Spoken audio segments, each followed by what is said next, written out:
As Britain experiences its 2 hottest winter days on record, we've got 2 hot things for you too.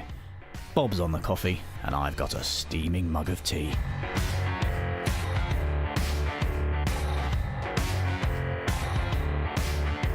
This is Partners in Crime with Adam Croft and Robert Dawes. Well, the less said about steaming mugs when introducing us, the better, I think. Yes, exactly. Well, yeah, isn't it lovely? We like to begin by talking about the weather, and this is no exception. Well, we are British. It is wonderful. There is a slight smell of ombre solaire in the studio this morning. Factor 30. Yeah, it's absolutely glorious. Blue skies, blue skies. Blue skies. Factor 30 with this skin tone, you must be joking. Yeah, you're very dark-skinned, aren't you? Yeah. Well, I'm not far off, am I? I rub a bit of water on myself in the morning. That's a little bit of like... Yeah. Well, yes. You've been knobbing around in Bermuda all day. Yes, I have. But February, that's why. Yeah, it's fairly brown for the time of year. 21 degrees it hit. We're recording this on Wednesday, so yesterday it hit 21 degrees apparently in Kew. Not inside Kew Gardens, because it's obviously fairly warm in there anyway. But in the Kew region. In the Kew region. Well, it's 21 degrees, which, I'm sure there'll be people across the world going, not that I'm... So what? Yeah, not that I'm giving any clues to the sort of people who might say this, but saying 21 degrees in winter. It's at least 5,020 degrees here, and we call that cold. We're grateful for any little bit of heat in this country, aren't we?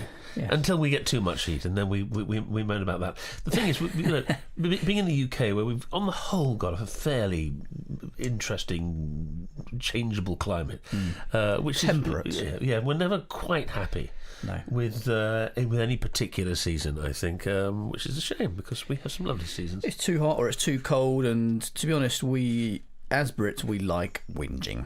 We do. Face it, Can you write in extreme heat? Can you write outdoors? Can you? Oh God, yes. I long for the summer days. In fact, after we finish recording this, going to take my laptop out in the garden and try and smash out a few thousand words if I can. I have just noticed he's got his looked into the Croft terrace, and there are his sunglasses on the table with a book and a lavender-coloured fountain pen with notes taken from was it Real the Real CSI by Real Kate CSI. Bendelow. Doing a bit of research this morning while I was waiting for you. Oh, Kate's book. Oh, yes. Yeah, excellent. Yes. I was waiting for you. I thought I know what I'll do.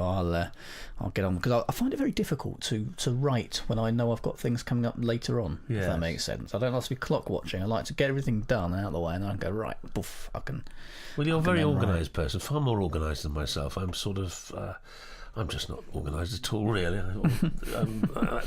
That's me. But did you see Alan Partridge this week? Oh, did I? Yes. Also, can I have a glass of water, please? My mouth is dry. We should have done that in the intro, shouldn't we? No, you should watch that if you haven't, by the way. Even if you don't like Alan Partridge, apparently it's been liked by people who aren't normally fans. And my wife, she's not an Alan Partridge fan, but I saw her raise the corners of her mouth a couple of times. Well, he's a comedy god in our household, so it's It's only because you've worked with a few of him. That's I didn't manage to catch it on Monday Night Live when it was on the BBC, and I caught it last night, and everyone wanted to see it again, and we sat down. We had lots of family around last night, and he's just a genius. Again, not crime, but something else that was very, very fun. It was on just before that, new sitcom series with Martin Clunes called Warren. Oh. Which was I had it on because I had half an hour to kill before Alan Partridge. But yes, it was really, really, really good actually. Best new sitcom I've seen in a long time. Would recommend. Well, as we said last week, they sort of don't really make sitcoms anymore, and they must have heard us and decided to get a couple out. Quickly bash one out. Exactly. Well, there we are. So that's the weather. That's Clunes and Partridge. Should we talk about crime at some point today? Yes, Probably should. Why not? Well, here we are. I'm going to go in with a couple of recommendations, really. And the first one is a novel called The House on Half Moon Street by Alex Reeve. It's described by Sarah Hillary as enthralling, exciting, extraordinary and utterly convincing. Everything a great book should be.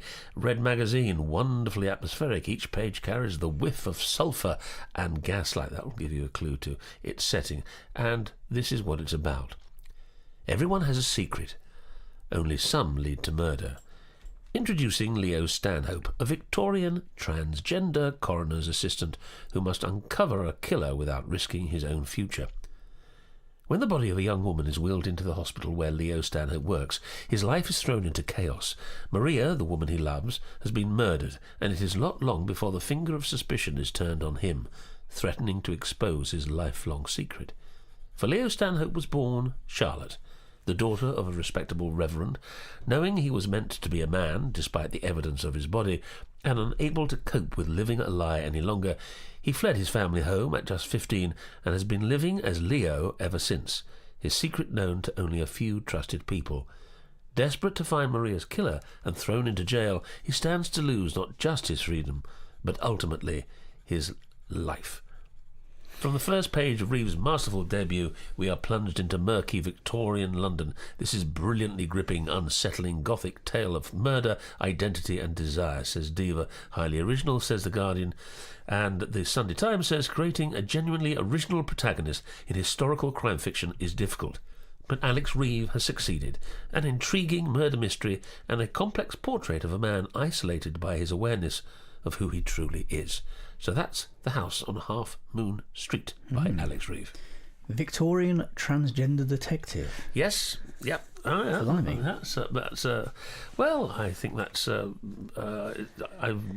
just got it. It's almost like they've used a random adjective generator and gone selects two. But it's it's been recommended to me, and I've just got it, so I've recommended that. That sounds good. And I haven't read it, but it's been recommended by several people whose taste I trust, and I have to say it does sound absolutely terrific. And I'm just ready for a good period crime thriller. Yeah, You know, yeah. I've been reading a bit of historical crime recently, as I intimated last week. Yes. And sometimes I guess you just go through phases, don't you? And that's. I'm going to look that up. That's A House on Half Moon Street by Alex Reeve, yes. Oh, did you pronounce that Rove? Reeve, Rove? Reeve, R-E-E-V-E. Yes. Yeah, Reeve. Yeah, I think that's the way it is. No, I've got another one here, which I do know about, and because I've read the first novel, I was drawn to this easily. Many of you out there will probably know of Jane Harper, and many of you would have read her sensational novel The Dry, which was an international bestseller the year before last, I think. Anyway, there's a new book on the block, and it's called The Lost Man, by the author of the Sunday Times top 10 bestseller, The Dry, Jane Harper. And this is what it's about. It is set in Australia, as you'd imagine. He had started to remove his clothes as logic had deserted him, and his skin was cracked. Whatever had been going through Cameron's mind when he was alive, he didn't look peaceful in death. Two brothers meet at the remote border of their vast cattle properties under the unrelenting sun of the outback, in an isolated part of Australia. They are each other's nearest neighbour, their homes hours apart. They are at the Stockman's grave, a landmark so old that no one can remember who is buried there. But today the scant shadow it casts was the last hope for their middle brother, Cameron. The Bright family's quiet existence is thrown into grief and anguish. Something had been troubling Cameron. Did he choose to walk to his death? Because if he didn't, the isolation of the outback leaves few suspects. Readers have said Jane Harper is an incredible storyteller. Well, she is. So good I couldn't put it down and finished it too quickly. Take a duvet day off work and read it cover to cover. You won't be disappointed. Well, this is her latest book, and it's proving to be as popular as The Dry was. So that is, again, a big recommendation. I've got that one on order from... I've got that downloaded from Koba.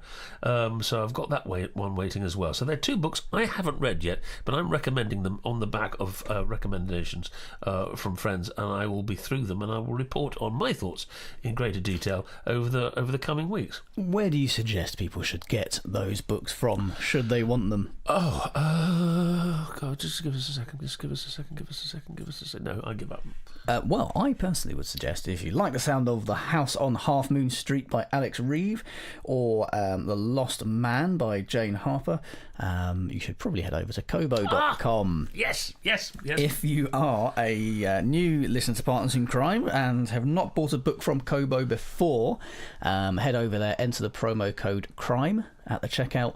They'll give you 90% off of your first order. If you are an existing Kobo customer, or if you have bought books from them before, then moving forward, if you use the promo code PARTNERS at the checkout, they'll give you 40% off of all purchases up to $30. Oh, blimey, that whistled right through my head, that one. Yes, well, there we go. And those purchases, by that's $30 per purchase as well, so you can use that promo code numerous times over, Partners, and they'll give you 40% off of all books that you buy from Kobo. You don't need an e-reader or anything either. You can use the free app on your phone or tablet. You know, that free app is It's brilliant. It's absolutely brilliant. I use it on my phone all the time. I do. I was waiting for we had this discussion. We came out waiting for a train the other night at silly o'clock, and came in very handy. The perils Pops of the music Thames on. Link. Oh yes. Yes. Well, we get to London on the Thames Link from where we live, and try not to. Let's not get that. I can't even. But it vexes me so much to even talk about it. It is made a little better by popping some headphones on, opening up Spotify and the Kobo app, and listening to some music and reading books. So do use that. Promo code CRIME for 90% off for new customers, and the promo code PARTNERS for 40% off of all your book purchases moving forward, which is a very, very kind offer from our friends at Kobo. Now, I had a message through from Peter James and saying take a look at his Peter James TV. If any of you out there haven't watched Peter James's TV, it's a fantastic thing he does, interviewing authors and asking, the sort of thing that we do, really. But he does it live, well, not live, he records it. So you can get it. You can download Peter James TV, and it's a wealth of knowledge and information. YouTube, I believe. It's on YouTube, and Peter does a sensational job with it. But he pointed to one he'd done where he visits his previous home, which was haunted. And I'm mentioning this because we drew attention to the fact that his play, The House on Cold Hill, is currently midway through its UK tour. A sensational thriller. It's got great reviews with a fantastic cast, Joe McFadden and Rita Simon, and the team that brought his other successes to the stage, adapted by Sean McKenna, fantastic writer, directed by Ian Talbot and produced by Josh Andrews. As I say, I'll read out some of those dates again, just in case you have not heard of the play, or if you're not in the UK, you might be visiting in the next few months and decide to go to the theatre. But this particular segment that Peter filmed was him revisiting his own old family house. And he bought it, and it's a wonderful tale, especially if you've not read The House on a Cold Hill as a book first, and explains that he was told when he bought it that there were 3 ghosts there, and while he lived there he discovered that there were 4.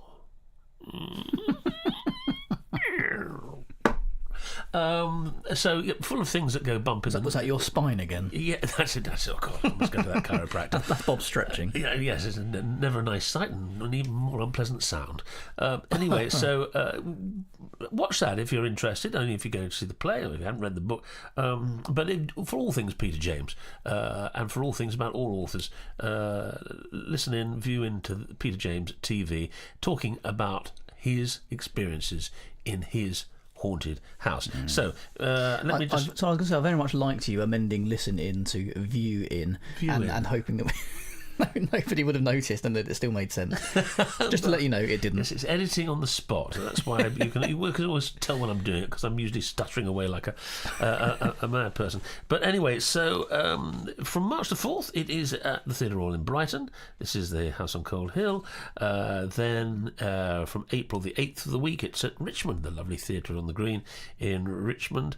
And then it's Milton Keynes, and that's where we're catching it, isn't it? Yes. The fine theatre in Milton Keynes. That's in Milton Keynes from 15th of April to the 20th of April. And then it visits Woking from the 23rd of April, and then it's at the Alexandra, Birmingham, that fine old theatre from the 6th of May, visiting the Opera House in Manchester from the 13th of May to the 18th of May, and I think finishing the tour in Glasgow, the wonderful Theatre Royal Glasgow, from the 28th of May to the 1st of June. Catch it if you can. It's a great piece of theatre. I'm told we're looking forward to seeing it in a couple of weeks' time in Milton Keynes. That sounds like an old theatre actor, doesn't it? What, Milton Keynes? Sir Milton Keynes. Yes. Yes. Anyway. Also, it isn't. It's the name of very close to the name of two economists. Oh yes. Oh yes. God, I love doing this podcast with intellectuals. Wilson Friedman and Maynard Keynes. Ah, good grief. I hope I've got their names right. Yes, well, if you haven't, I'm sure someone will. Someone will let me know. Yeah. No, they usually let me know when I get things wrong. Not so much when I get them right. Have we heard from any of our listeners recently? Probably. Yeah. Probably. I should check. That's thrown him into a technical. I should check, shouldn't I? Shall I do this live? Yeah. This is live. Oh yes, I have. Yes. Oh, what? Yeah. That's a long email. I'll do that next week. I'm not going to try and summarise it on the fly. Right. But yes, sorry, Alice, I will get back to you. I see a face on your screen who is very familiar. Yes, it's a news article I found on online, funnily enough, in the last couple of weeks. Anne Cleeves has said that crime fiction is reassuring in an age of chaos. Now, this was something we've talked about a lot of times now on the podcast. Yes, we have. And I'm glad that my theory has been embraced by none other than Anne Cleeves, and therefore has given it some credence. Prolific writer Anne Cleeves has said the murder and punishment structure of crime fiction is reassuring in a time of political chaos. At the creation of the Northeast detective Vera and the Shetland stories, Cleeves said the restoration, even in the darkest crime novels, is comforting for readers in an age of confusion. It's a fascinating thing. In fact, what's even more intriguing is she said that on BBC 4, Radio 4's Desert Island Discs, where she was a guest recently. So, and very deservedly so, for Anne to get a spot on there. It's she's a brilliant writer, brilliant woman, and it's a fascinating thing. It's something I've been thinking a lot about, really, how society and the state of the world informs what we read and listen to and watch. Yes, and vice versa. I think that's, well, I mean, obviously that's the case. I mean, I was listening to Brenda Blethyn on Steve Wright in the afternoon. Yesterday afternoon, she was talking about they're bringing out all the DVDs of the wonderfully successful Vera series, which Brenda's in, and of course created and written in book form by Anne. And so again, that's a big recommendation if you're a Vera fan and want to keep it for posterity on your shelf, as lots of people still do. You know, but some said the other day, do you still get DVDs? I said, well, yes, I do, if I really want to sort of just, but I'm not making that mistake again. No, you've been there. But so yes, so the Vera is available. All the series up to date are available now, starring, as I say, Brenda Blethyn, and they are terrific. So if you haven't caught an episode of Vera, now's the time to do it. I think I've got every episode sitting on my Skybox still. What, unwatched? Largely, I have watched episodes, but I've not kind of followed it through from beginning to end. I've kind of dipped in and out, and I think you probably get a bit more from it if you watch it from beginning to end, which is something I need to do at some point. But it gets more and more daunting every time I look at it because there are more episodes on there. Well, isn't that true of you catch up anyway? I mean, the things you record. I mean, there's so many things, but I'd recommend Vera. I mean, you've got to get through that. Don't wait for a dose of the flu to catch up with that. So that's what it's like books, isn't it? You buy 5 for every one you actually get around to reading. Is it really? Well, I don't know. I just made that number up on the spot completely. Did you? But it's very impressive. But it's certainly something I did. Instant stats by Adam Croft. my number's probably higher, to be fair. And I think TV programs on your Sky box or whatever it is you use are probably the same. You download those, you think, well, that looks interesting, and don't actually get around to watching them. Well, it's been interesting in finding time to read. That's what I'd like to know. When do people read? I mean, obviously, you get on a train, a slow-moving train on as you were yesterday, and I usually find myself going into London on a train that's sort of stops for half an hour here and doesn't move. As we Picks say, people up from their own houses on the way. Yeah. But I mean, lots of people do seem to read on while they travel. They listen to books while they drive. They might be listening to this right now on a train. Podcasts or what have you. But and coming back from those cruises, it was fascinating. Hundreds and hundreds of people reading, because they're relaxed. They've got nothing else they're going to be doing. They haven't got children. Haven't got children, and whatever. They're just sitting down enjoying the habit. And, I can remember 10, 12 years ago when people were saying that books are going to die and the Kindle is going to kill off reading and all those rest of those scaremongering stories. Well, that's been proven to be not the case by any means. There are more people reading now than ever before, and hopefully listening. Yes. Even to this. Oh, and audiobooks as well are taking off massively. It's something in my career as an independent author, and quite often getting asked to commentate on these things. People always have these end of year things where they say what's happened in 2018, for example, and what's going to be big in 2019. And every year for as long as I can remember, practically a decade, everyone's been saying, next year's going to be the year of the audiobook. And every year I've kind of gone, perhaps not. And it's turned out not to be. But I think this year they might be right. Great. Audiobooks have seen huge growth. And for me, have now overtaken paperbacks. I'm selling more audiobooks than I am paperbacks. Oh, really? Yeah. And not only that, I mean, places like the BBC have got a huge library catalogue of. I was listening to Sherlock Holmes with Clive Merrison and Watson, played by the late Michael Williams, recorded, obviously 20 years ago now. But I was listening to an episode just the other day. Fantastic. I mean, really, exciting and doing full justice to Conan Doyle with brilliant performances. And I think Clive and Michael were sort of absolutely terrific in the past. And when Michael sadly died, Andy Sachs took over as Watson, and was wonderful too. Now also sadly departed. Yeah, well, there we are. But the Sherlock Holmes series on BBC, absolutely recommended for crime lovers everywhere. Clive Merrison, Michael Williams, and later Andrew Sachs, bringing those wonderful Holmes stories to life in a traditional manner, but as you'd expect from the BBC. But very, very vivid, great storytelling, and true to the actual books. It's a very difficult thing to do as well. I mean, you and I have both narrated audiobooks, and it's a very difficult thing to do, and it's hard work.